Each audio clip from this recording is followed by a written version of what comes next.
Good afternoon, good evening, rise and shine. It is Merlin Card Time and Dan, the great curator.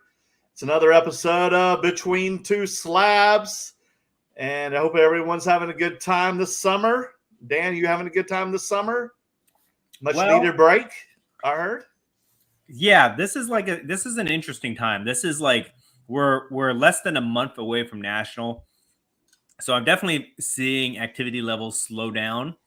But I feel I feel like once they settle down, they're gonna ramp right back up to go to National. So be very interesting to see how that works. We got a lot to talk about. I've got a lot on my mind tonight.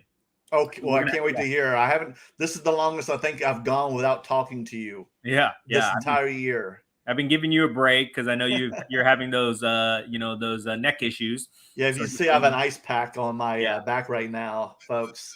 For those who are watching. Yeah. So hey, David. Hopefully you can recover soon before National because I need you. Well, we still have Dallas, dude. Yes. We still have Dallas. Yeah. One more before the National. We'll see how it is. For those who don't know, I've kind of like pinched a nerve in my neck. It's an ongoing injury. It's not something new. It's been a chronic injury. It's from the old wrestling days and middle age hasn't treated it well. And I think I've aggravated it somewhere between Toronto and Chicago.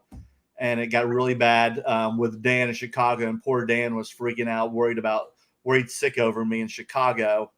Because we just didn't. The nerve got aggravated because we weren't making the sales. He looked like he was gonna die in Chicago, guys. I was dying. I was thinking to myself, okay, if he dies, what do I have to do here? Like, do I have to take him back home? Do I just take his cards and leave him here? Like, what do I do? It's just a bad nerve. The nerve was that we weren't making the deals we were supposed to make. Now do you think if you would have been selling like crazy, you would have just like ignored the pain? Oh, definitely. The euphoria of overtaking the pain. Yeah. But I'm doing better, and all my doctors were out of town last week, so it really sucked. Mm-hmm. So I had to go to the ER. They shot me up with morphine, believe it or not, just a little amount, not a huge amount, just a little, like a very 10th of amount. Mm-hmm. Just to get me over the weekend, the hump. My PCP came in yesterday, gave me some good painkillers. So I finally got some painkillers yesterday, but I had to ride the pain for a week that you saw me in, Dan, for an entire week. So it felt like I was a political prisoner being tortured, like my teeth being pulled out, my eyes being poked with nails, everything you can imagine, tortured. So I had to write it through. I feel a little better now with the painkillers and everything. I've gotten a lot of rest because we didn't have a card show this weekend. I know you attended. You'll tell us more in the hour about the card show you attended in California, but you didn't sell. You just attended. No, I set up. Oh, you did? Oh, you did set up. Whoa. I squatted new story. Spoiler alert here. So I'll have to hear more about this. I laid in bed all weekend, folks. I did go see the movie Elvis, for those who haven't seen it or those who have. It's a great movie directed by Baz Luhrmann, starring Tom Hanks, and the new actor did a phenomenal job as Elvis. So those who haven't seen it, go see it. Phenomenal movie. Did a great job. He should be nominated for Best Actor. So that was my weekend.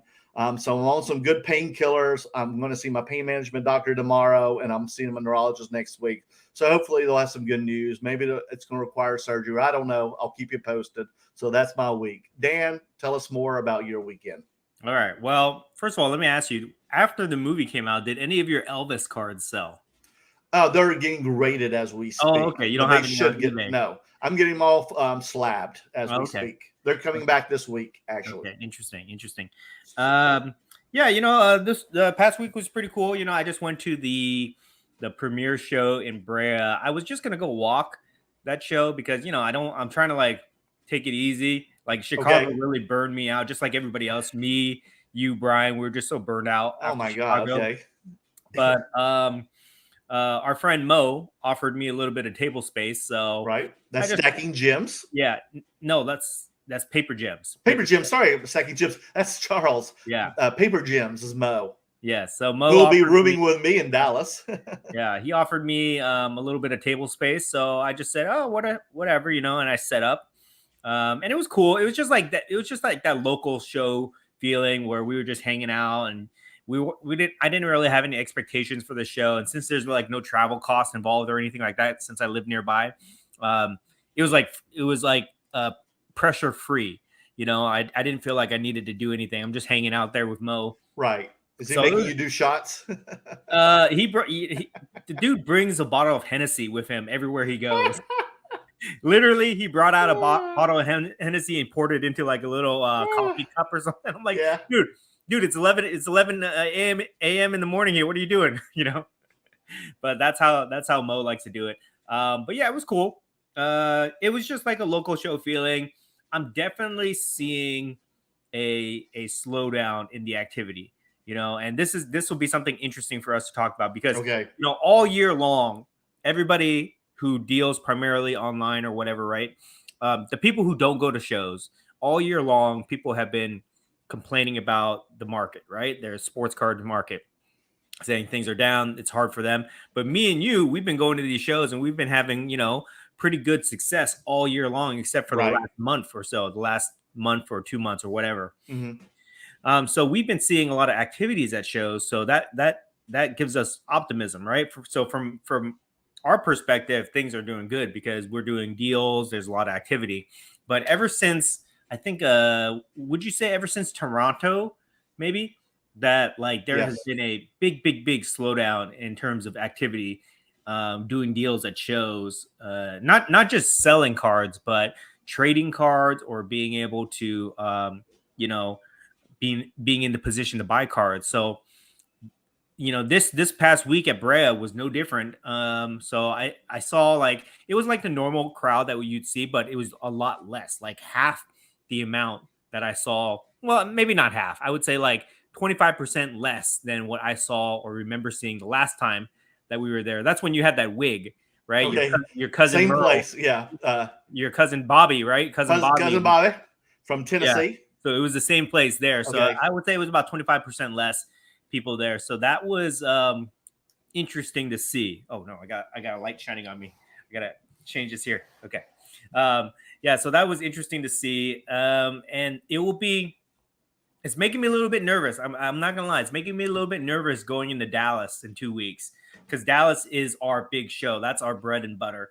And if Dallas is noticeably affected by this, then sorry, I got this, guys. I got this light following me here. Okay. It's because it's coming from the light in the back. And I think it's reflecting. Yes. This. No, I know what it is. Hold on. It's. I've got this thing that's shining the light on me.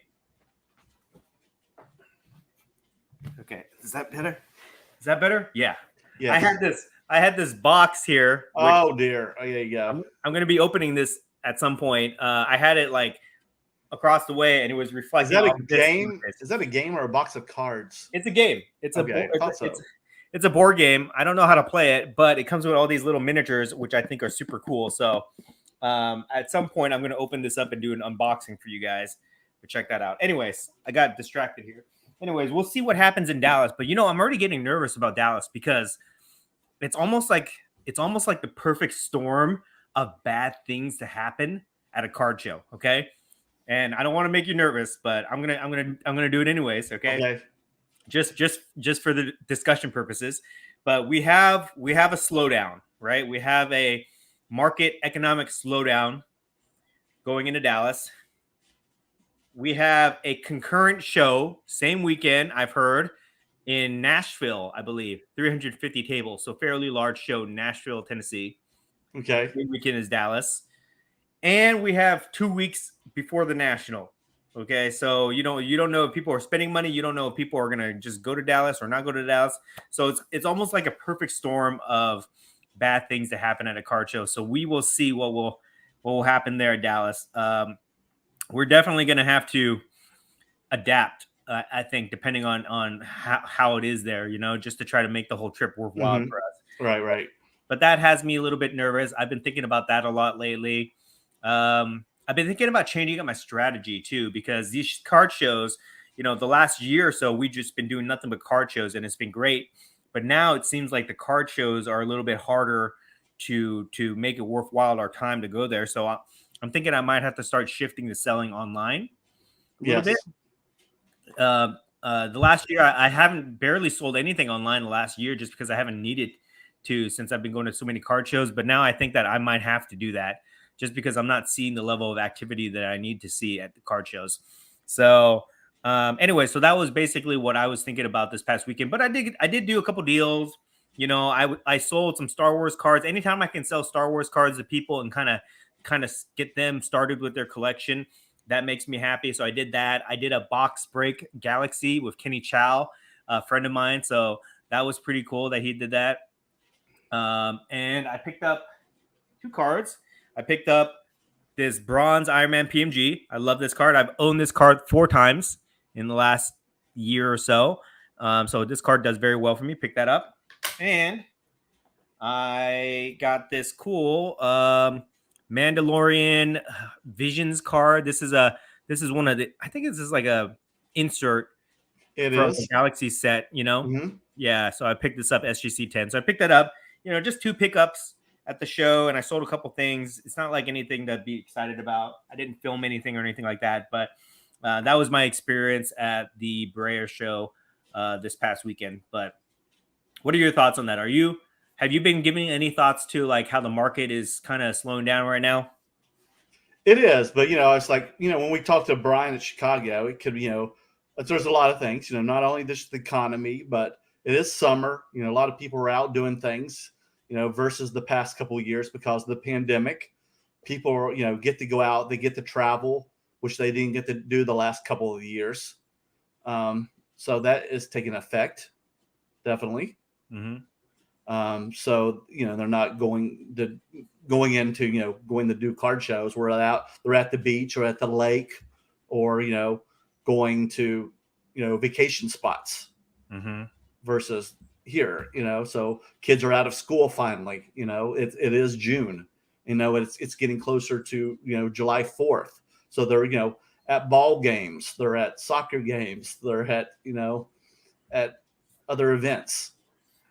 So one thing I've been trying to do too is what I've noticed is that I've been moving a lot lately are very low end cards, like yes, like under $200 down to like $5. So from like $5 to $200, I've been moving those cards and doing these little micro deals. And I'm just thinking to myself, okay, nobody's doing the big cards right now, or at least for me, that's my tougher, big cards, right?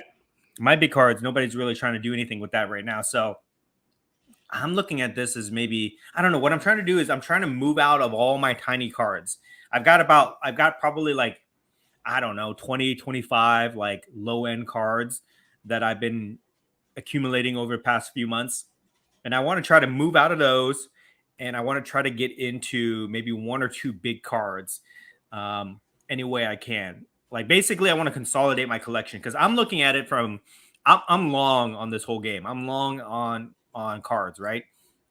So I'm looking at this as this is like a slowdown for whatever reason that you want to attribute it to. This is a slowdown in the market right now. So how can I get through this, and how can I take advantage of this? And what I'm thinking is I can use this opportunity to get through, or maybe just get rid of all my like low end stuff that I don't care about. Okay, right. Try to move into like a big card that I can hold for the rest of the year and see what I can do. And I almost did that. With this guy at the Brea show. He brought I kind of regret passing up on this deal, but he brought me a Tiger Woods Pmg 2013. Oh, nice. Purple Pmg. I have one of these. These are very hard to find, and when they do show up on the market, they're very expensive. Now, is that one of the ones you have part of the set, or do you have one sold individually? I only have one, and it's part of the set, which I'm not going to sell out of the set. But he had a raw one, okay, and it was a little banged up, but it was still a Tiger Woods Pmg. And I tried to make a deal with him, but I just didn't have the firepower to get the deal done. Like, he was willing to trade a little bit. He was looking at my Michael Jordan Pmg, which I would have gave that up for sure. But I just didn't have enough firepower to make that deal. But that's what I'm trying to do. I'm trying to trade up. At this point, I'm trying to trade up to get these big cards that I think I'll have to sit on for a few months, and until we get through this whatever you want to call it. This hump. Yeah, Just call it hump. this market slowdown. So that's a deal that kind of got away from me this weekend. That would have been awesome if I would have got that. But other than that, so what happened? I just didn't have enough. Like he wanted $10,000 value for the card. Damn. And I offered him about 6,000 value, and he just couldn't find any other pieces of mine that he wanted to fill in that gap. Right. I don't know. Honestly, I probably would not have even gone up to $10,000 value on that card. Really? But depending on my cost basis, we could have worked something out. We were like 60% there. We just couldn't get the deal done, but who knows? Anyway, so that's been my strategy lately. I'm trying to figure out what I'm going to do with the national. Okay. Because we are committed to go to the national unless you have health problems. We are committed to go to the national, and I'm just trying to figure out what to do there, right? Like, do I just bring all my high-end cards and go there and just hope for the best? Do I bring a bunch of like low-end cards and try to do some deals? Because that's a good question. I was going to ask you that. I'm renting the table space, and it's very expensive. I'm renting 1/4 of a table, one display case. So I get to hold about 35 to 40 cards in this one display case, and I'm paying $1,000, guys. $1,000 for 1/4 of a table, basically. So I got to try to make it worthwhile I got to do something, right? If I go that whole weekend and it's just like all these other shows and I don't sell anything, I'm going to be crushed. So we'll see what happens. And then I don't know. I mean, we've tossed around ideas like hosting a card a trade night, a pop culture trade night. We've done that. We've tossed around ideas of doing like a live between two slabs there, things like that. But now it's like less than 30 days out. Now this is like the real time where we have to actually start planning to do this stuff. So I'm getting a little bit stressed out from it. Plus the whole logistics of getting to Atlantic City is not easy, so we got to figure that part out. But yeah, so that's what's been on my mind lately. Other topics that have been on my mind that we'll talk about is security, collectible security. I want to talk about that a little bit here. Okay. My friend, one of my good friends, this really made me kind of bum me out today, but one of my good friends got robbed. He had his house robbed. Yeah. Luckily they didn't take they didn't take his cards, luckily. But it's like your sense of security when you get robbed, when somebody breaks in your house, the sense of security gets shaken. So that, because I know him well, it makes me scared. Right.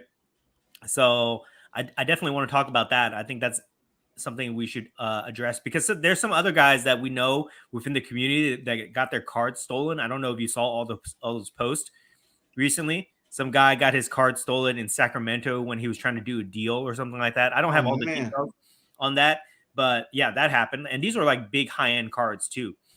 So that happened. So security is something I want to talk about tonight. And then what's the other thing I want to talk about? It'll come to me. Okay. But yeah, so that's basically the things that are on my mind. Anything you want to add to that before we get to the comments? No, I just want to hear more about it. Yeah. Okay. Let's just say hi to some people real quick. Yeah, we've got so many comments right now. And then we'll get into it. We'll talk about the security part. Let's do it. Okay. So Adam, what's up? Adam, TGC, and Merlin. What's up, Adam? Mm-hmm. David here. David, LA Card Guy, the calm before the storm. That's right. Feed the gods, Aaron. Good evening. CV Sports Cards. What's up, guys? Merlin, your neck looks pretty stiff. Try some alternative meds. Skip the regular meds and hit the fort. Dude, I'm way beyond that right now, man. It feels like I'm chainsaw going through me. I have to get the heavy hitters right now. Thanks. He's pretty bad, guys. Let's all like keep Merlin in our prayers here. We might have to start a Kickstarter page for him, GoFundMe page for him if he needs a new neck. Okay, because he's pretty bad, guys. He's pretty bad. But he's toughing it out to be on the show tonight. But if you see him outside of the show, he's pretty bad. So let's all wish him a speedy recovery. Mervin, hey, what's up now, gents? What's up, Mervin? Pigs Pick 76 weed brownie. Yeah, I need more than that, man. I need some stronger. Ed Ram, evening from H-Town. What's up, Ed? James, I set up at a card show Sunday, and it went well. Where was this, James? Mm-hmm. Let us know. Probably a good idea to put more energy into content creating versus just setting up tables. Agree. Yeah, you know, we might have to switch that because like our content has been focused around being vendors at shows, right? Yeah. Maybe the second half of the year we might switch it up to being attendees at these shows. And just walk. Because I remember last year at National, you didn't even bring your cards. You were just filming content the whole time, right? Yep, you too. Yeah. So, you know, that might be something we might have to do. You know, we gotta roll with what the market is telling us, right? Mm-hmm. Like we can't just be stuck in our ways. Otherwise, we're just going to continue to have these setbacks. So we want to be able to pivot to different strategies if we need to.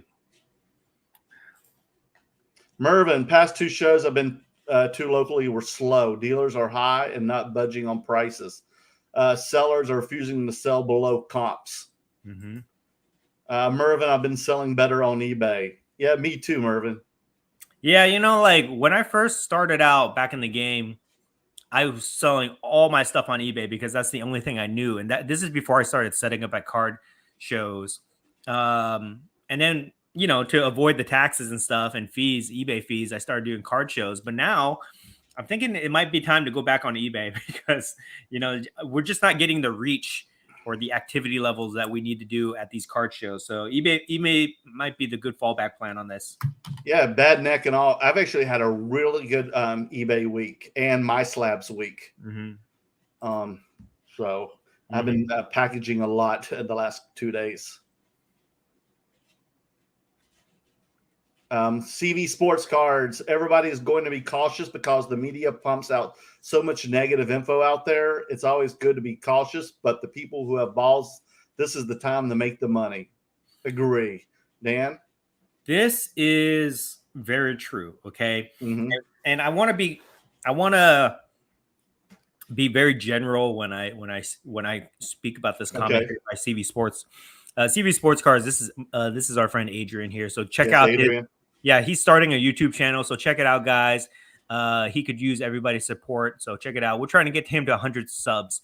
So please search him on YouTube. And sports cards, yes. Yeah, he did an interview with me at the Brea show, so I think he posted it there. You'll see his thumbnail is a big ugly picture of me, but you know, I will ignore it for the. Oh wow! But anyways, yeah, you know, like, I mean, it's like it's almost counterintuitive, right? When the market is going up, everybody's happy, everybody's buying into it, they're trying to make their money, and when the market goes down, people panic and they try to get out, they try to jump off the sinking ship. But you know, it is true that that when markets go down, there are opportunities. You know, not everything's going to go back up, right? You have to be very you have to do your research and be careful of what you buy into when the market is down. But historically, if you can get in on those right investments, then yeah, you can make a lot of money during periods like this. You know. I think Warren Buffett has this quote. I'm going to paraphrase, but basically he says that, you know, when people are being greedy, you want to be scared. And when people are scared, you want to be greedy. Right. So there could be opportunity right now. I am thinking about this a lot, to be honest. And I try not to, I don't want to give like specific, I don't want to give financial advice, and I don't want to tell people to buy this, buy that, whatever. Right. I just do my own thing because I'm responsible for my own actions. And I don't want people to like, misinterpret things I say, but I am thinking about this a lot where I am looking at different markets, crypto, stocks, real estate, and cards. And I'm looking for those opportunities for long-term benefits. You know what I mean? Not flipping opportunities. When the market goes down, it's very, very difficult to flip and make money. But when the market goes down, if you're long and you have the patience, you can, you know, make some really good investments. And I think back to 2020 when the world was about to end and we thought, you know, we were all going to die from COVID and things like that. I remember at that time, I made some ballsy investments that have paid off very well for myself. because at that time I thought to myself, I said, okay, if the world's gonna end, we're all gonna become zombies, because that's what I legitimately thought that was gonna happen, right? I was like, okay, fuck it, I'm just gonna spend all my money. I'm gonna go buy this, buy that, whatever, and if I die, I die. Luckily, we got through it, and those investments turned out very well. So I'm thinking that this might be another opportunity for me to get in on some things that I've been wanting to get in on for a while. But you got to have like a very long-term mindset for these things, right? And just remember that not everything will go back up. Just because everything goes down doesn't mean that everything goes back up. The way that I kind of look at it is when things are going very well, you'll see all these pop-up companies, right, that kind of ride the wave and have success, right? All these investments opportunities that will pop up. We're seeing this in the sports card market too, where you'll see like all these pop-up companies that offer all these different services or things like that, or products. They'll pop up and they'll start making money, but when the market goes down, all those companies or products or services that really were not very good to begin with, they will die out. They will die out, and the strong ones, the lasting ones, will survive. So I'm looking at things like that, and I'm using that to kind of like help me influence my decisions on what I want to spend my money on. So Gotcha. very, very good comment, Adrian. Thank you for that. Yeah, thank you, Adrian. Let me go through these here. Alrighty.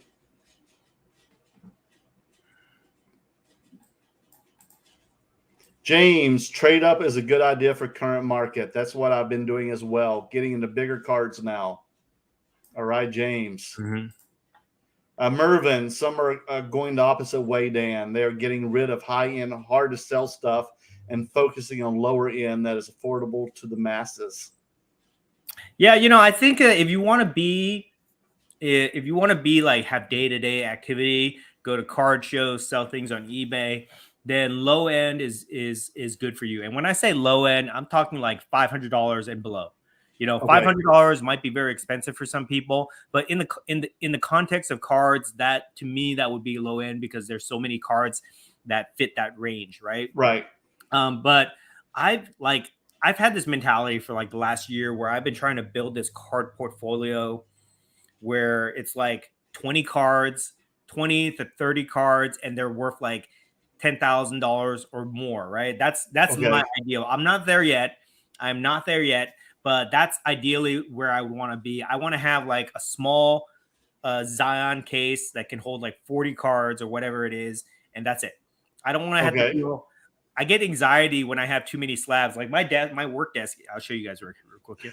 My little work desk is covered in cards. Yes, they are. Yeah, I've got like, if I have more than 50 cards in my inventory, it gives me anxiety to be honest. So I personally, I'm trying to trade up, because I think that the high end cards hold their value a lot better, and they have more room to appreciate versus like low end cards that have like a certain ceiling, right? But I do realize that like the higher end stuff does not move very quick. You have to hold it longer. So you have to have the right mentality to do that. So right. Good comment there, Mervin. Who do we have next? Okay. Next question. Broncos fan VP. It's been very tough selling. Oh, yes, it has. Yeah, I think we've all experienced that. And I don't know what it is exactly. Like, I don't know if it's because at this time of the year, people are trying to save up to go to national, or people just lose confidence in the card market. This is the kind of feedback that I'd like to kind of get from you guys and see what you guys think. I think it's just a plethora of things. It could be fatigue too, to be honest. So many things. Yeah, like, it's just that. We go hard. Remember last year? This time last year, though, even though the economy was fine, the shows were kind of slow. Yeah. This time last year? For sure.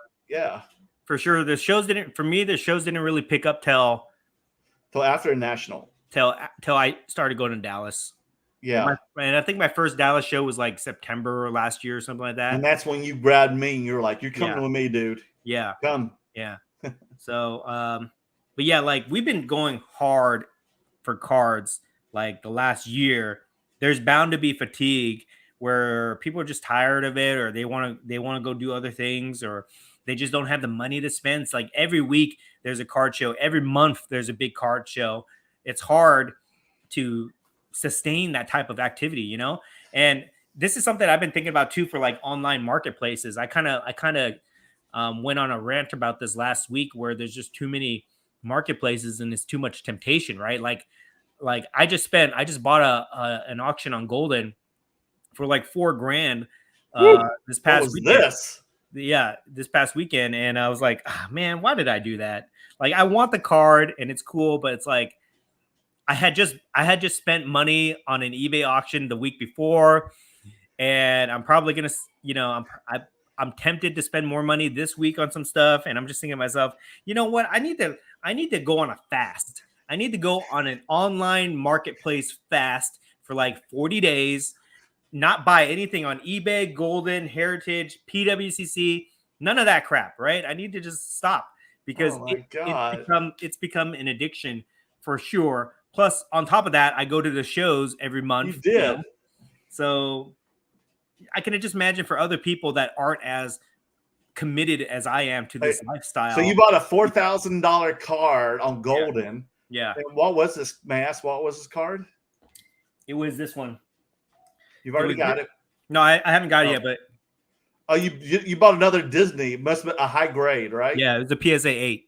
An 8. Is that the highest grade, or is there a 9? Or is there are 4 9s, I believe, and there are 21 8s. Okay, so a 9 could be just a crazy amount, right?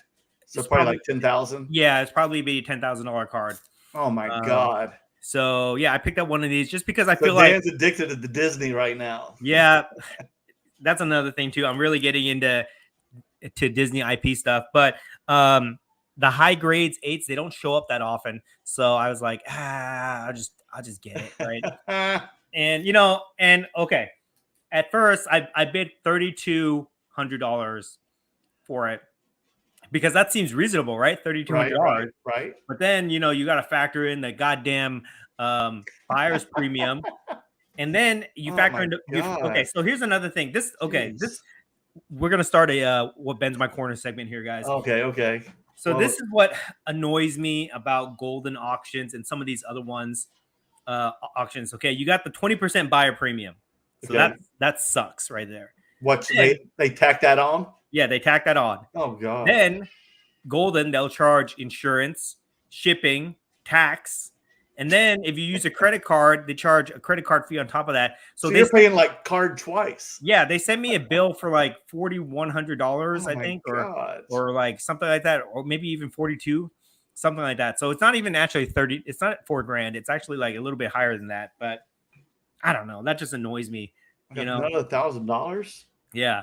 So, so now I feel guilty. I feel guilty for spending that money. And now I got to go like sell some stuff and try to recoup some of that money. So, did you sell any cards at the premiere show? I sold one of my Star Wars Galaxy boxes. So that was one of the boxes. Yeah, that was your only sell.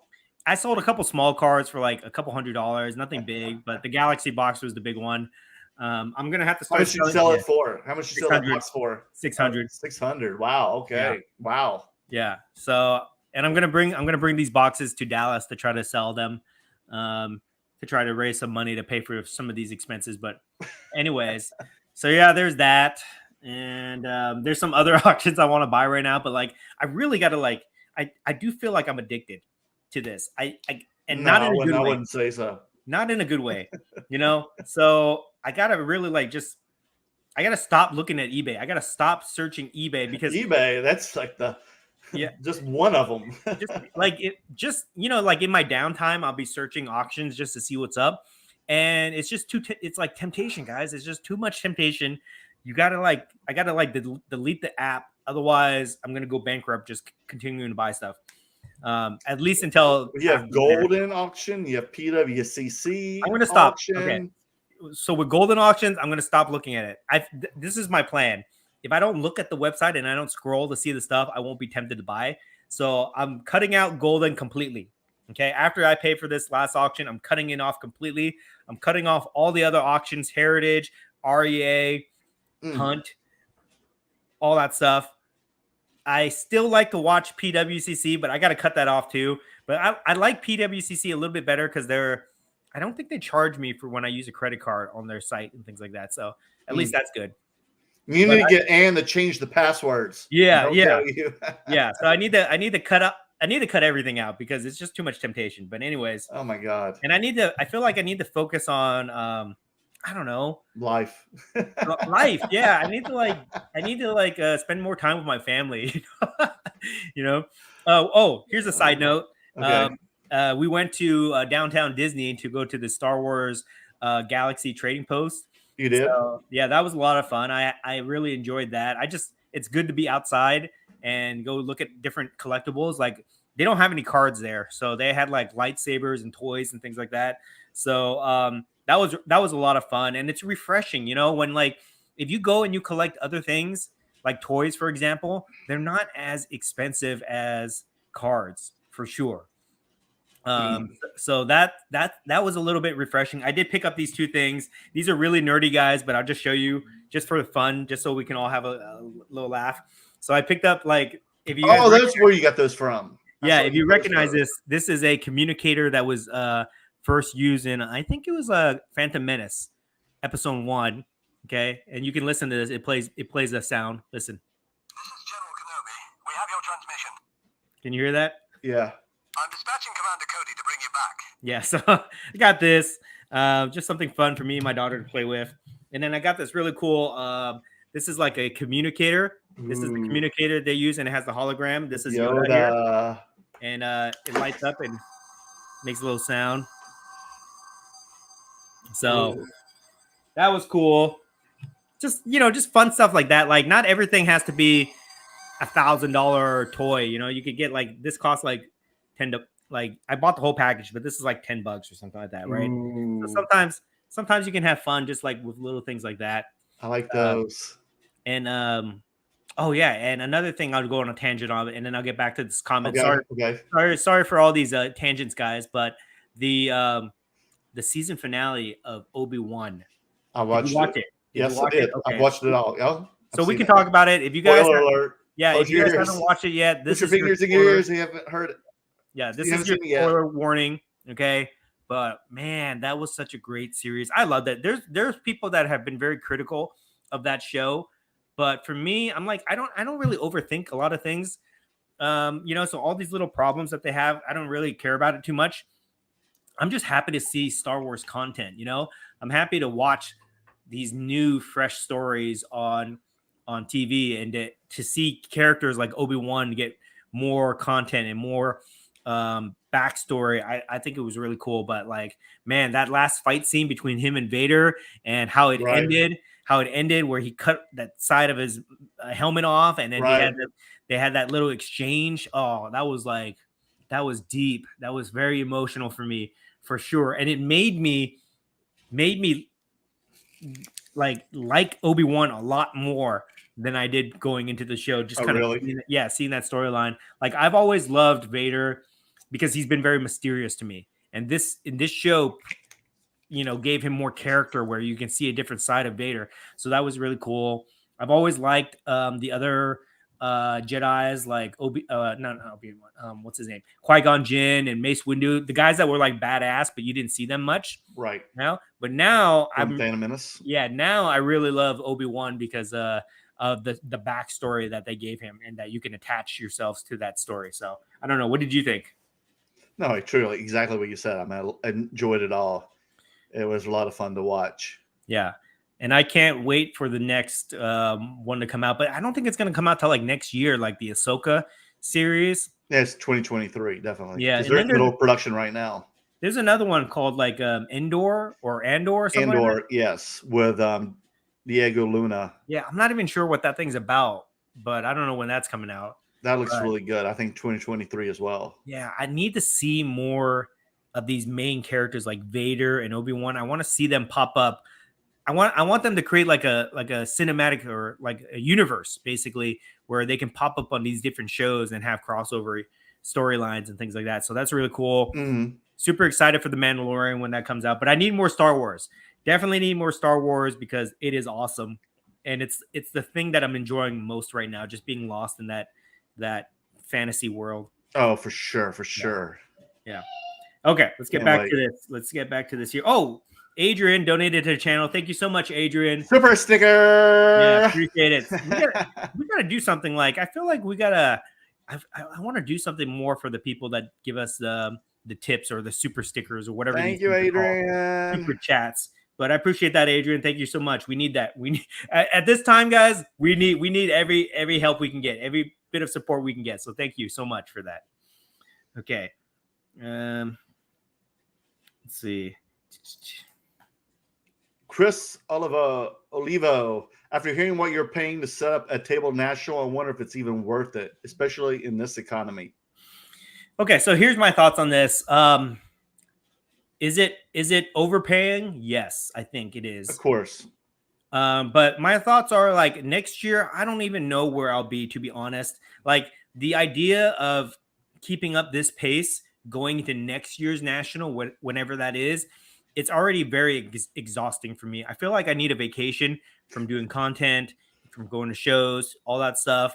I'm reaching my max capacity right now. So I told myself that, like, I made a commitment to myself last year that I would go hard for 1 year up until the next national. And at this national, oh, you lived up to that. Yeah, no doubt about it. for sure, I'm going 100% into this year's national.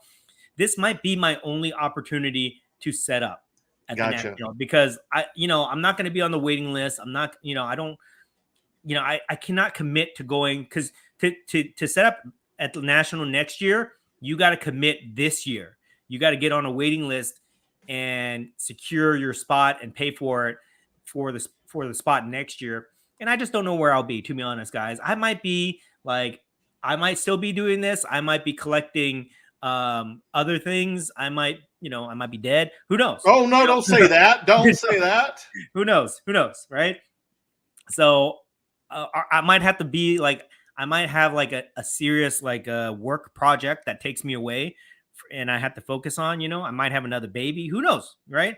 There's a lot of crazy stuff that could happen. So for me, I'm just like, okay, I'm just going to do it this year just so that I can experience being a vendor at the national. I can put that feather in my hat, check it off my box, and then we'll see. So am I overpaying? Yes. Am I going to be able to make my money back? Who knows? But at least I'll be able to say that I set up. Who do we have next? Let's see. All Valley Collectibles. Great show tonight. Thank you, sir. Dan J. Evening, gents. Thank you, from Dan. Montana. Dan J. Greetings from Montana. Thank you for watching, dude, from Montana.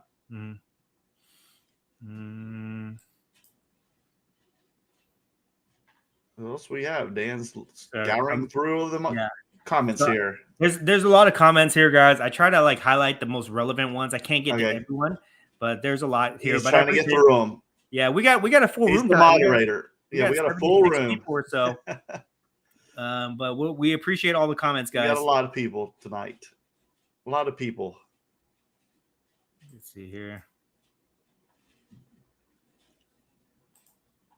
All Valley Collectibles. For trading up, can you really find people who won't lower in cards?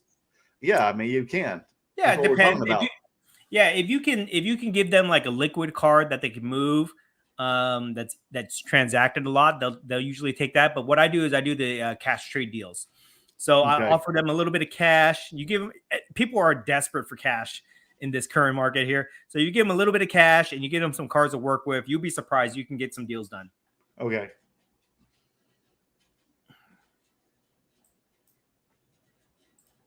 All Valley Collectibles again. Sellers have been selling way above comps. I ended up buying a low-end mantle for $100 more than FMV. What's FMV, Dan? Fair market value. Fair market value. Thank you. Yeah, I mean, I don't know. Like, I guess so. I've been seeing some high prices. I don't know why, guys. Everybody sells a card for whatever they want to sell it for. I haven't been selling way above comps. Have you, Dan? I've been selling way below comps. Well, most of my cards don't have comps, to be honest, but I have been. Mine do either, but when they do, Yeah. I sell way below. I have been adjusting prices a lot. It'd be lately, nice to. But yeah, I have noticed that. I mean, everybody sells wherever they want to sell it for. I don't know. You can't control these people. It's in my thought process that if they're stuck on their price, then they're probably not going to be able to move the card. So that's their decision. Right. Let's see here. A lot of good discussions between the people in the chat. There are. Good. Yeah. They're having good conversation. Mm-hmm. Good. Cards across America. Hey, fellas, I may be putting on a card show next year. Would love for you guys to come. And where are you, Cards Across America? Yeah, give us some information, and then we'll. Are you in America? We'll check it out. Oh, you know what? I saw this guy. He posted a vlog of a London card show. Whoa. And Brian had told me about this because he said he wanted to try to go to one of these London card shows. So Yeah. I was checking it out, and it kind of gave me like flashbacks of like Toronto, because it was like it's a different market there, because what I noticed from it is they were all like raw cards, a lot of raw cards there. Right. And they were highlighting some of these different vendors. They have their own grading companies out there, which I thought was very interesting. It's called like Majestic Grading Company or something like that, something like royal to it. They were selling a lot of wax and things like that. So definitely that looked interesting to me, just being in a different market. But they had a lot of wrestling, soccer, UFC, basketball. That's what I was seeing in this vlog. So I thought that was kind of interesting.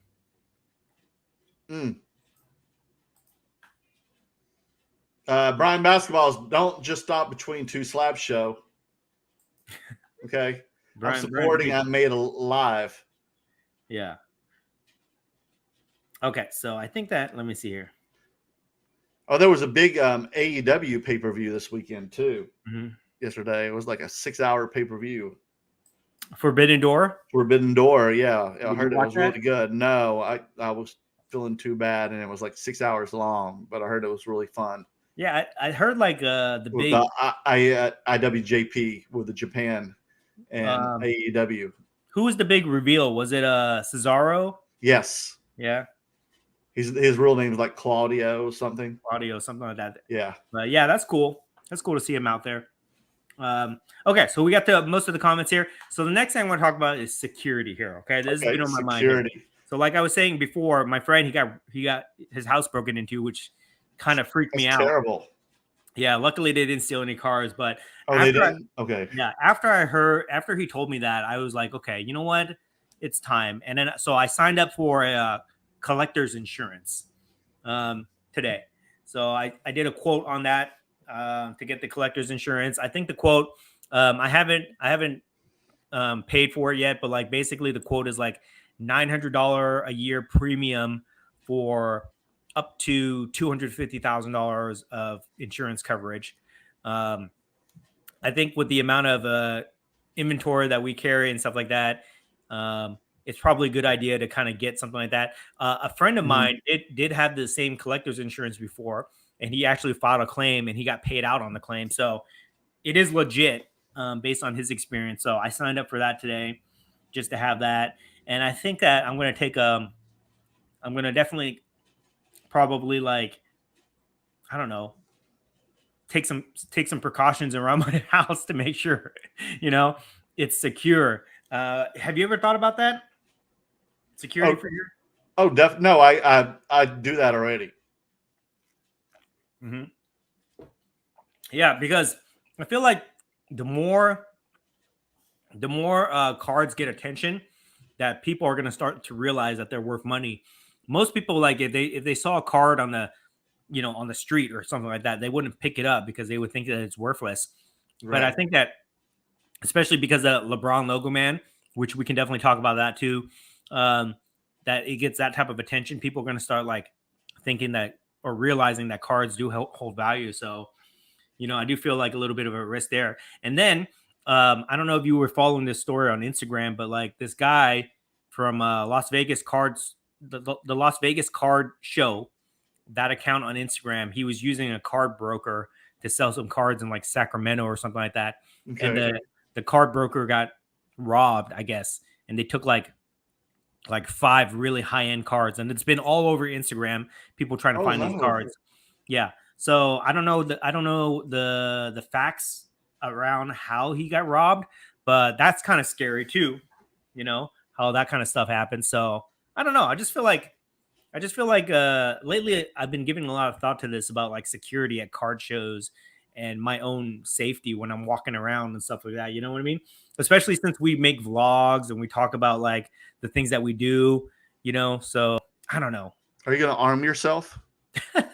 Well, if I do, I'm not going to tell anybody, but you know, it's a possibility. It's a possibility. You know what I mean?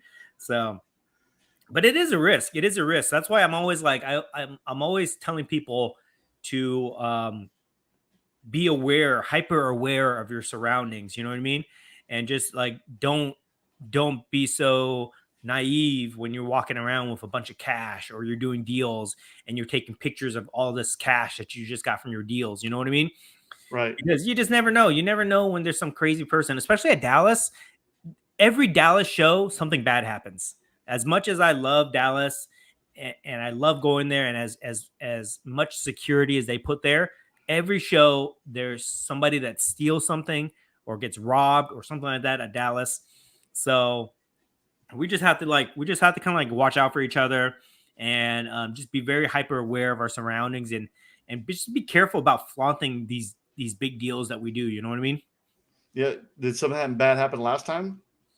That we were at Dallas? Yeah. I mean, people were stealing stuff. Like there's always somebody, there's always some guy that gets in trouble for stealing cards at Dallas. Like I think we were there and some guy grabbed like some wax boxes and then they posted the video. That always happens. Yeah. But they always have it on, the Yeah. surveillance cameras, right? It's like I just don't understand why people think it's okay to steal like these things at this shows. Like I don't know. Part of me wants to emphasize, not emphasize. They always get caught. Yeah. Part of me wants to empathize with these people and be like, okay, look, why are you stealing? You want to be part of the hobby? You know, let's try to help you out. Or are you trying to get money for something? Let's try to help you out. But another part of me just thinks like, God damn, these guys, you know, like of all the things that they can do, why are they trying to infiltrate our hobby and take advantage of good people like that, you know? So I don't know. Just things like that kind of upset me when I see it, but it happens every time at Dallas. So, here's another thing. I don't know if I told you about this, but I learned at Dallas that you can ask, because there's police officers that patrol the show.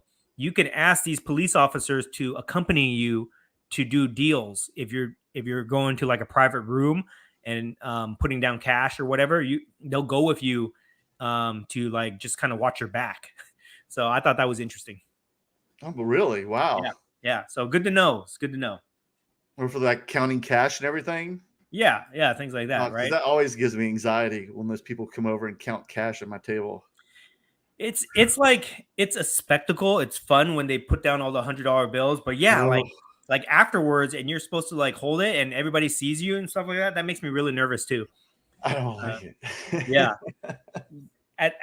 man, like some of these hotels need to have like a deposit system. You know what I mean? Like a little pop-up bank branch there. Yeah, I know, right? So you can deposit it, man. You know, like I need a Bank of America there, or a Chase Bank or something. Yeah, so I can deposit all that stuff.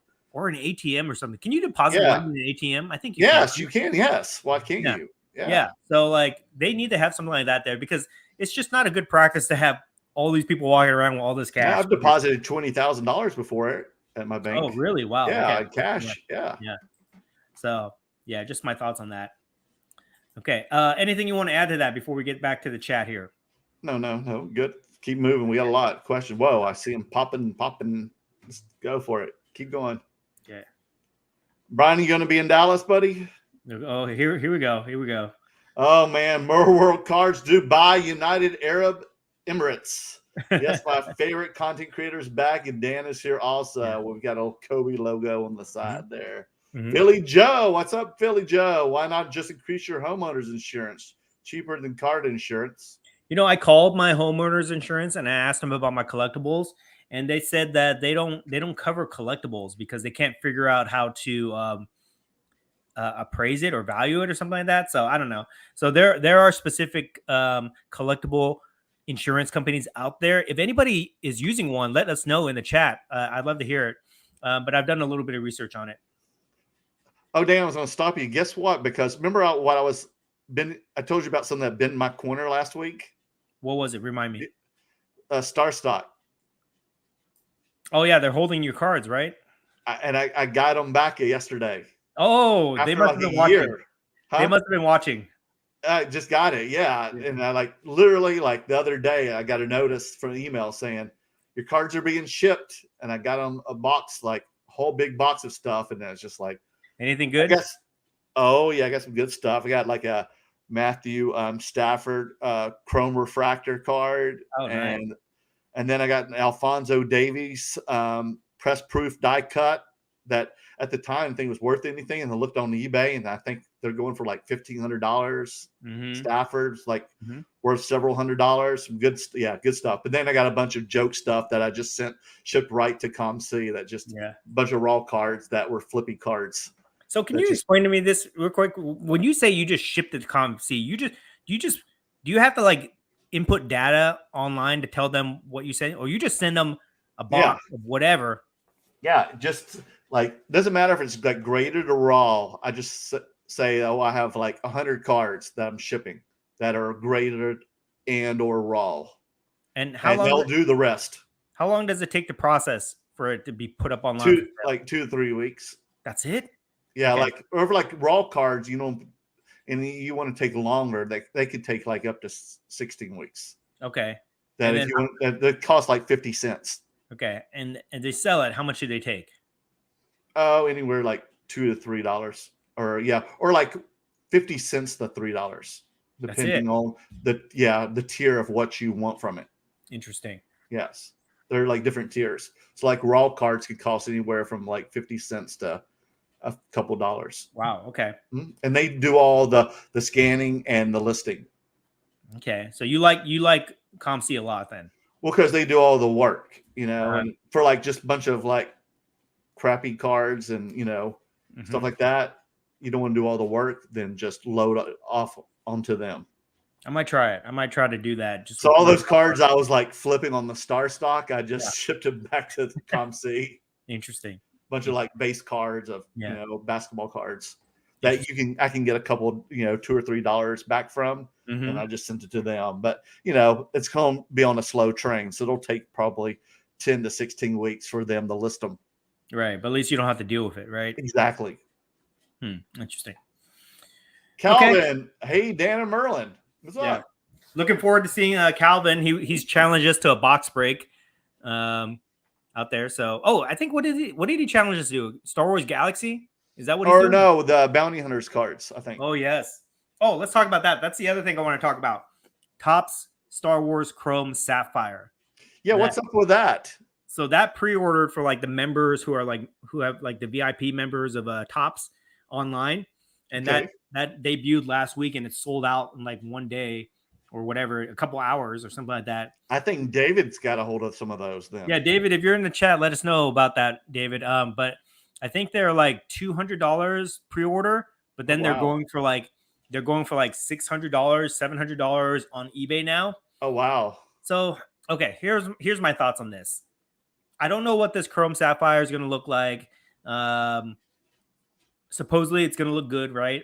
But it makes me nervous when I see the people buy them up and then flip them on eBay right away, right? Or try to flip the pre-orders on eBay, because what I think when I see stuff like that, I just think this is going to be WWE Prism all over again, where the boxes, pre-order for very expensive. Then they sell for even more when they come out for 2 weeks.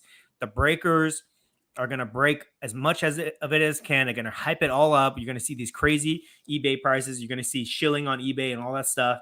And then when the inevitable correction comes in, then people are going to say it's a trash product, right? And they're going to hate it, and it loses all credibility. So Right. I don't know. I'm a little bit nervous about that because I feel like me and you are working hard to build this Star Wars collector community where people value the cards, the same way they would value sports cards and things like that. Right. And then if we see a crazy anomaly like this Chrome Sapphire thing, I think it's gonna set us back. You know what I mean? So I'm a little bit nervous about that. We'll see. We'll see what happens when they come out and actually what happens. But I would just caution. It's not people. officially out yet, though, Yeah. is it? No, I don't know when it's coming out. But I would just caution people not to buy into the initial hype of it. You can buy into breaks. Breaks are fine, whatever. Just don't be buying boxes for like $1,000 or whatever it is. And then we'll see. I don't even know what chase cards are in there, so we'll see what comes out of it. Any thoughts? No, yeah. Just don't get overhyped on it. That's all. Yeah. Kind of like they did with the WWE Prism and all that. Yeah, I still like Prism. I still like WWE Prism, but whenever I talk to people about it, they just people just say, "Oh, it was just like it was a pump and dump scheme or whatever it is." I'm just like, I don't know. I don't know what to say about that, but I think if people can manage their expectations around the release of these products and they can ease into it, then it's less likely for things to have a huge correction with it. But I still like WWE Prism. I'm bidding on cards on eBay right now, especially now that they're coming out where they're graded and stuff like that. People have been grading some of these things. I've been buying up the rare inserts and things like that. But I'm just hoping that the Topps Star Wars Chrome Sapphire. LA Card Guy David says the set only includes reprints of Series 1 and 2 of the 77 set. Okay, so what's the chase card in there? I wonder. What do you think It's it'll the be? Luke #1 in Chrome Sapphire with the numbered parallel options, so serial numbered options. Okay, well, we'll see what happens. We'll see what those cards go for, but I just hope that it doesn't leave people with a bad taste in their mouth. You know what I mean? Yeah. So we'll see. We'll see what happens. It's definitely not like the Galaxy Chrome. That's for sure. Yeah. All right, let's get Sure would to be nice. Perp Horde. Sup, Dan and Merlin. I'm kind of more on action figures these days to fit with my card collection, wrestling, Star Wars, and stuff. Your thought on grading action figures? Do you ever do that? Dan does. Dan? I'll be right back. Hold on.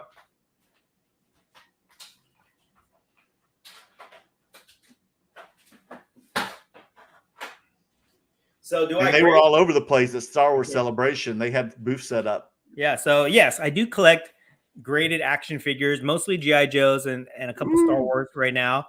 But I'm a toy collector. I've always been a toy collector my entire life. So to me, it makes a lot of sense that if we value comics, well, let me just say this. Okay, I've been a collector of many things my whole entire life: comics, cards, toys, coins, things like that, right? And if you just have the actual collectible, they're not worth that much. They're worth a little bit. But when you grade them, the value appreciates substantially, right? For whatever reason.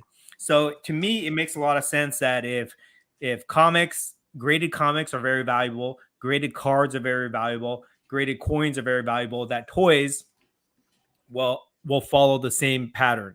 So that's why, for me, I've been picking up, these graded toys whenever I can of things that I like. Of course, same principles apply. You got to buy things that you like. You can't just be speculating and buying a bunch of junk that you have no appreciation for, right? You got to buy the things that you like. Me, I'm a big GI Joe collector, so I've been buying these graded ones. But now, I want to see, where do they grade that now? I just seen like a big glass case. So this is interesting, right? Okay. With toys, it's very about the display, the aesthetics of it. Okay. So they come in this acrylic case like this, and you can put this on your bookcase, and you see that there's no top label or anything like that. Right. Okay. But they put it right there. You see that? Yes. So it doesn't take away inside, right. It doesn't take away from the display of the toy itself. And that's what I think is very interesting about these companies that are doing this. So I do think graded toys are going to be a thing at some point. That's just my personal opinion. I would not be investing in them if you're not a toy collector. If you're not a toy collector, you got no business buying graded toys. But if you can appreciate it like I do, then yes, I think it's a thing. Okay, let me try to get to this here. Jay the God, is the market in trouble? I don't think so. Well, I don't think so. I think the market goes with every other market out there. Like, you could say that with stocks or crypto or Right. people are saying the real estate market is in trouble now. It's like all markets kind of like they follow suit, right? Like if the economy's good, then all these different markets, investable markets, collectible markets are gonna do well. If the economy is bad, kind of like what we're seeing right now with inflation and all the other things that are going on, high interest rates, then everything is going to come down. They might not come down at the same time, but they're all eventually going to go down because nothing can survive all these economic factors. So do I think the market's in trouble?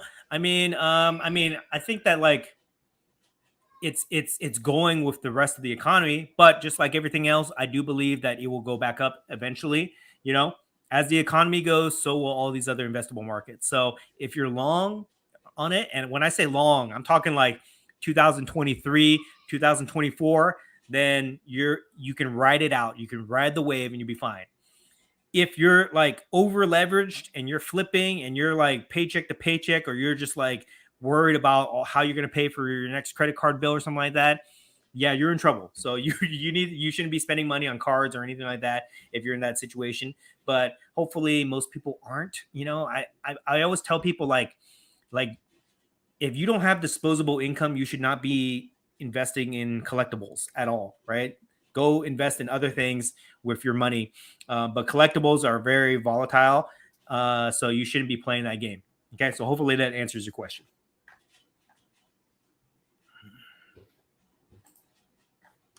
Calvin, Dan, saw you talking about tickets in your Chicago vlog today. If you had to pick up a Grail ticket, what would you get?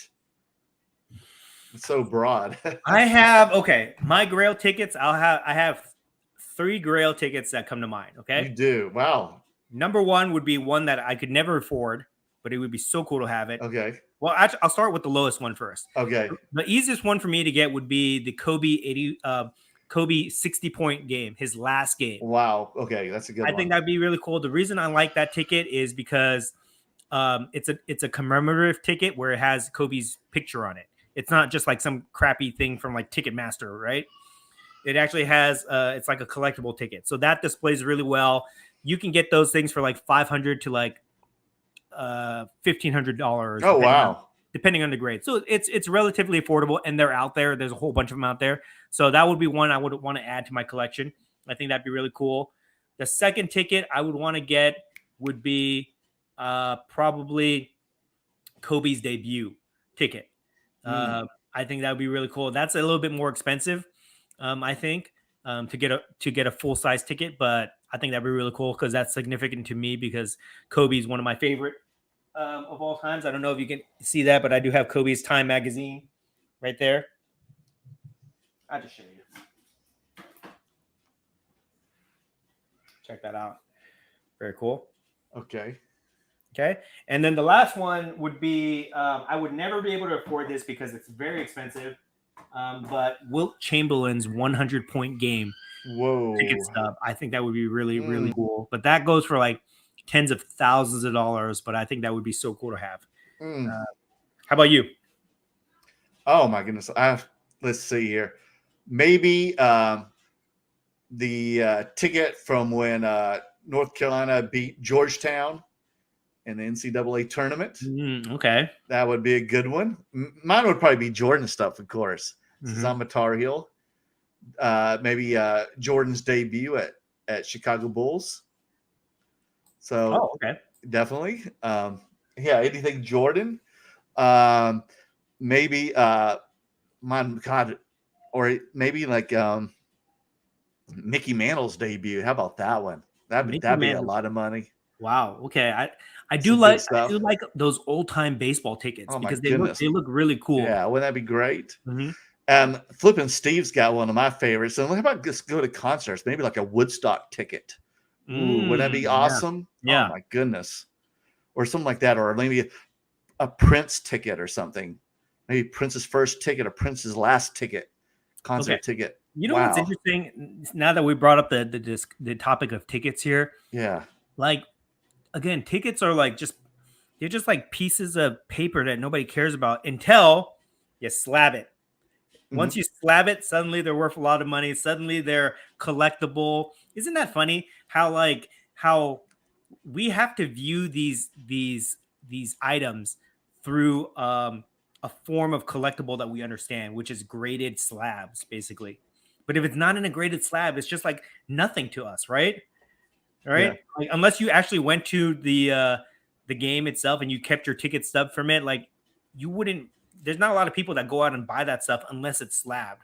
Yeah. So Do you know what I could kill myself right now for? I actually threw it away. The premiere ticket. Believe this. I went to the premiere of The Big Lebowski. oh, And the I threw movie. that ticket up. Yes, Wow. The Big Lebowski. When I moved here to LA, and I went to it, Yeah. and I won. Like I had this. They gave away like a bunch of merch. You like win a Hawaiian shirt, and I won like a raffle, and I won all this like merch of Big Lebowski. And I didn't think it was going to be like a big hit, even though I went to it, and they were all the celebrities and stuff were there. Now, in if you LA. if you had that today, would you slab it? Yes. Yeah. See, it's kind of weird, right? But I don't know. I think we've been conditioned. It was in my drawer forever. It was in my drawer for almost 20 years, and I threw it away like 4 or 5 years ago.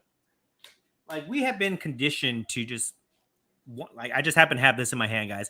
We've been conditioned to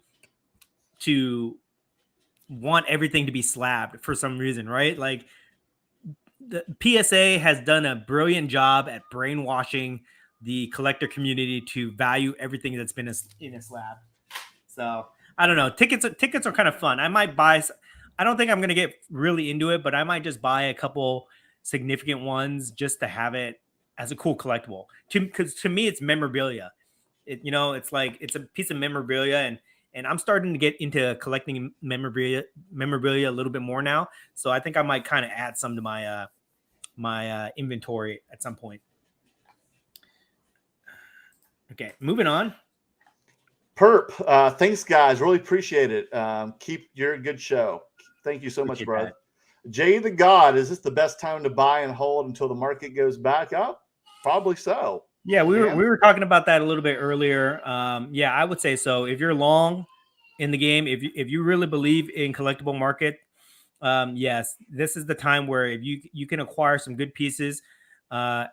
If you find the right opportunity, and the right opportunity would be like you find somebody that needs to cash out, where they have a low cost basis on a card, and they want to cash out because they see the market's going down. Maybe they don't have the patience to hold.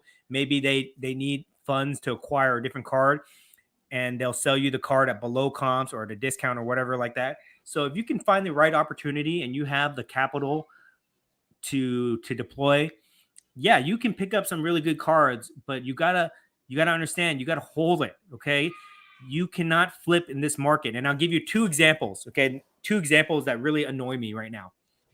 All right. And this is not to put down these people, but these are just two examples I think people should learn from. It's like this one guy at a show a couple months ago. I'm not going to say what show. I'm not going to say what guy, but he bought a high-end card for me for like $6,500. Okay. Wow. This was like, he might watch this show, so I don't want to make him feel bad. So I'm not going to say the card. I'm not going to say the player or anything like that. Keep but anonymity, dude. it was a high-end auto. It was a high-end auto, graded, slabbed, patch auto. He bought it for $6,500, and then I saw him on Instagram, and this was like about like a 1.5 months ago.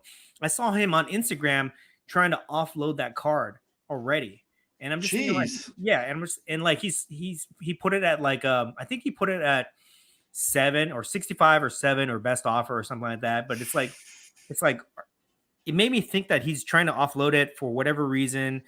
Maybe he needs the cash. Maybe he'll take a loss on it. Whatever. I don't know. But like big cards, you should not be trying to flip big cards like that. Okay. Especially rare or high-end cards, because it's just a dangerous game to play. You know what I mean? And I'll give you another example. A friend of mine, well, he's not really a friend. I'm friendly with him. Okay. I'm friendly with him, and I don't want to call him out either. But he bought a very expensive card. I'm not going to say what card it is. Okay, he bought a very expensive card for like 25 grand at Golden Auction. At the last Golden Auction, the one that ended like 2 months ago. Okay. And he showed me this card and he said, hey, can you help? You know, you think I can move it? I want to get like 40 grand for it, whatever. Right. He bought it for 25. He's trying to get 40 for it. And I was like, maybe, you know, we'll see if you hold it long enough and you market it correctly, then yeah, maybe you can get like 30, 35, whatever. Right.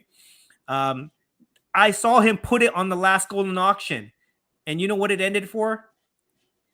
$6,800.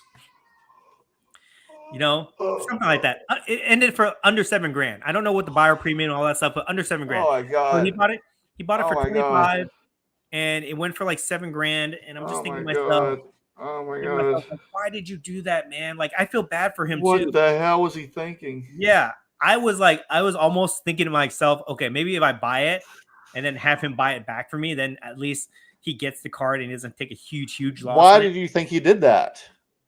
I think people just trying to flip high-end cards, you know, like, you know, they get into these cards and they're trying to flip it, and it's very hard to flip in this current market. You know what I mean? You can't just buy something.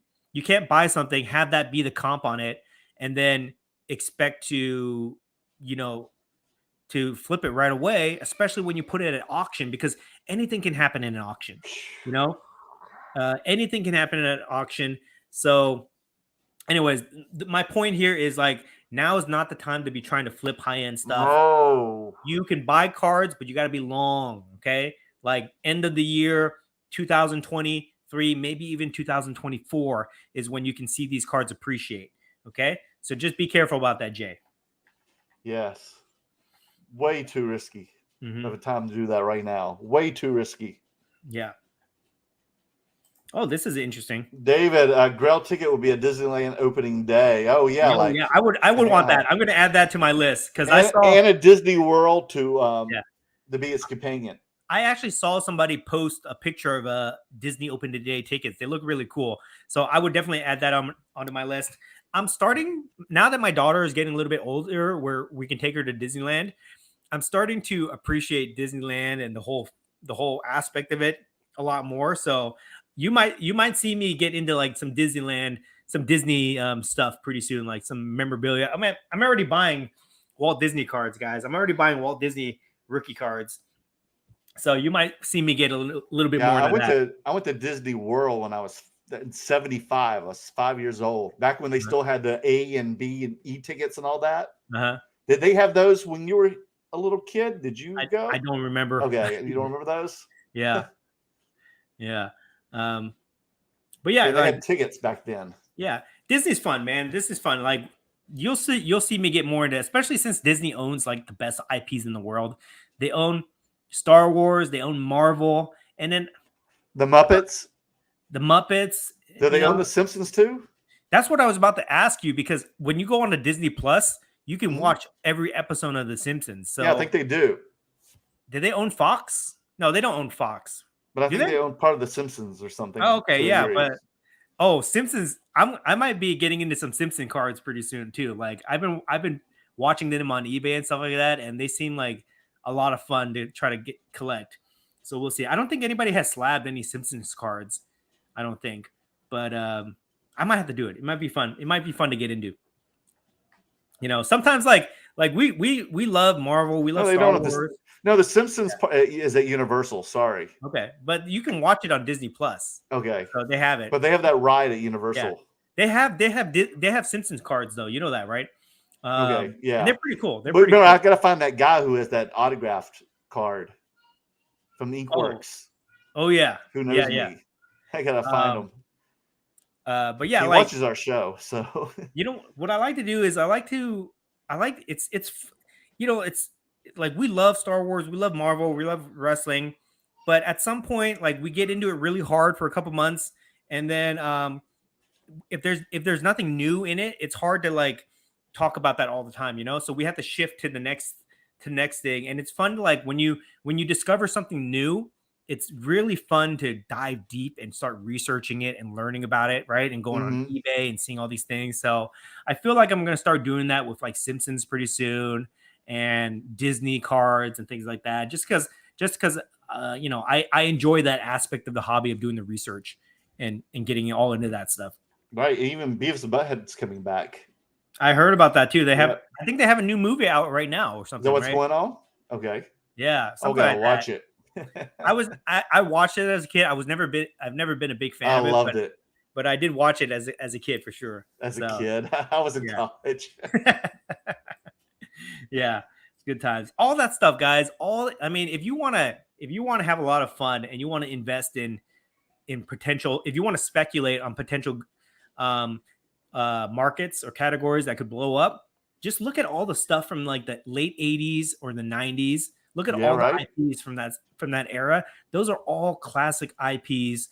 And our generation has grown up now where we have money, where we'll spend money on these things, you know? So, you know, that could be a fun way for you guys to do some research. Just think back of the things that you loved as a kid and see if they make cards of it. And I bet you'll be surprised. Or other collectibles, you know?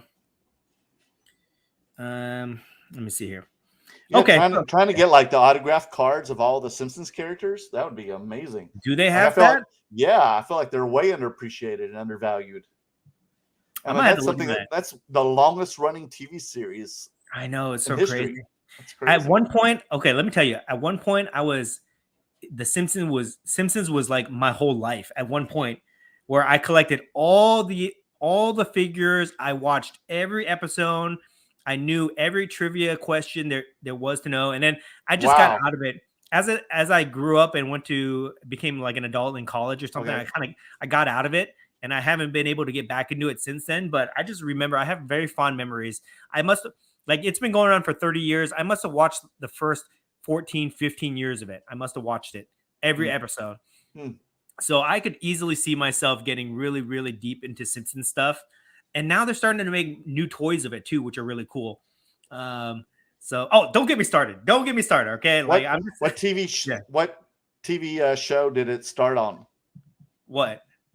The Simpsons. What TV show? What do you mean? Yeah. What TV show did the Simpsons start on? Oh, like when it was a short, when it was just like before they had its own show. Mm-hmm. I don't remember. Are you talking about another animation show? No, it was a comedy show. Oh man, I don't remember.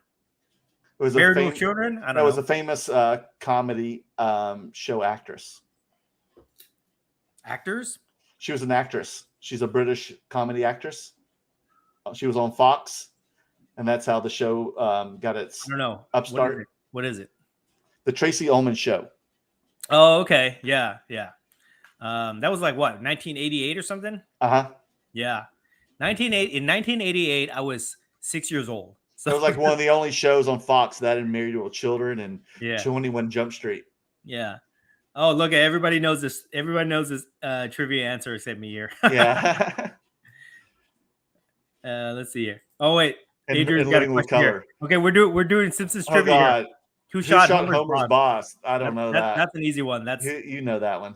Maggie, the baby. Oh yeah, yeah. That's but that was takeoff of Dallas. Yeah, that was a huge like cliffhanger. Who shot Jr. Everybody was talking about it. I remember that as a kid. That was a big thing. Yeah. So yeah, a lot of cool stuff. Like, see, this is how it starts, guys. Oh yeah. She voiced Marge. Yeah, that's now correct. we're all gonna be into Simpson cards now. Let's see.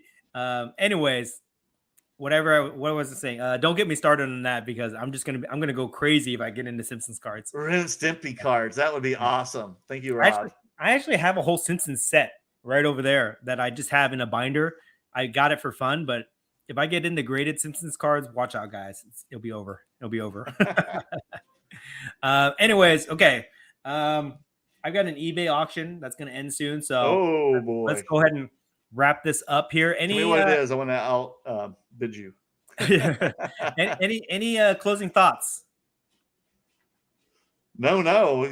So much going on. Do we have anything coming up this weekend? No, it's July 4th. So I'm going to go see Princess Purple Rain in the cemetery. Hopefully I'll feel better this weekend. Mm. So it's one of my favorite movies at the cemetery. They're going to have fireworks and everybody gets up with tambourines and sings along the Purple Rain and they talk back to Prince. And then Monday, July 4th, I'm going to see Steve Martin Short at this the Hollywood Bowl. And it's one of the best shows ever. They're hilarious. Two of my favorite comedians. So I can't wait to see that July 4th. So that's what I'm going to be doing for the holiday weekend. Dan, how about you? What are you going to do for the holiday weekend? My friend's having a birthday party, so we're going to be doing some family stuff. Yay. And yeah, I'm glad you get to do some family stuff. Yeah, and then just what I'm taking the next 2 weeks to focus on work, like real work, guys, like professional work stuff that I've been neglecting for a long time. So I got to take care of that. And then I want to spend a lot of time with my family. Just because we've been traveling so much. I just want to spend a lot of time with them and enjoy that. A couple things I'll say here before we wrap this up. I want get your rest, Merlin. I need you at full strength. I know. I'm resting for Dallas. Okay, so everybody send Merlin some your well wishes so that his neck pain recovers, so that we have him at full strength. Also, if you haven't done so already, please subscribe to his channel. We need to get this man to 1,000 subscribers. I think I'm almost to 700. So yeah, I think that's what's causing his neck pain. That's what's causing his neck pain, because he doesn't have 1,000 subscribers yet. So please subscribe to him. He's going to do all these giveaways. He's going to hire strippers and all this crazy stuff here, guys. So please support him if you can. And I've got a lot of cool cards coming in this week. I'll be posting on Instagram and on YouTube. Now that I've got some good drugs going through my body, I'll be editing a lot of cool stuff this week, so I can sit back in the chair again. So so make sure you hit that bell button and look out on my Instagram, because I got some really cool shit coming up this week. Yeah, so we got to support him, guys. Please do that. Please also support our friend Adrian, CV Sports Cars. There he is, right there. Channel. So right there. Who Shot Homer's Boss? Support his channel too. And support my channel. If you guys haven't subscribed to me yet, please do that. Please share. We're trying to hit some goals before we get into the national. So any support you guys can give us, that would be great. As always, it's fun hanging out with everybody on a Tuesday night between two slabs. We thank you guys so much, and we will see you next time. Yay.